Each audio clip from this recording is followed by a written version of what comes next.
এই কাঁচা আমের মোরব্বাগুলো দেখলেই জিভে জল চলে আসে। একবার দেখলে কেউ না খেয়ে থাকতেই পারবে না, যে খাবে সেই বারবার খেতে চাইবে। এই মোরব্বা বানাতে খুবই সামান্য উপকরণ লাগে, তেলও লাগবে না, রোদেও শুকোতে হবে না। প্রথমে কাঁচা আমের খোসা ছাড়িয়ে নিয়ে চাকা চাকা করে কেটে মাঝখান থেকে আটি বের করে ফেলতে হবে। তারপর কড়াই উনুনে বসিয়ে জলের মধ্যে আমের টুকরোগুলো 1 চামচ লবণ দিয়ে 3 থেকে 4 মিনিট সেদ্ধ করে নিতে হবে, যেন আম সেদ্ধ হয়ে ভেঙে না যায়।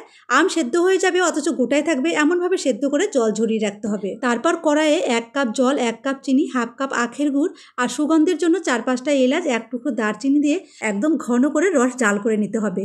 রস একটু আঠালো হয়ে আসলেই সেদ্ধ করে রাখা আমের টুকরোগুলো দিয়ে আবারও জাল করতে হবে। তবে রস ঘন হয়ে যেন কড়াইয়ে লেগে না যায়, তাই মাঝে মাঝে একটু করে নাড়াচাড়া করতে হবে।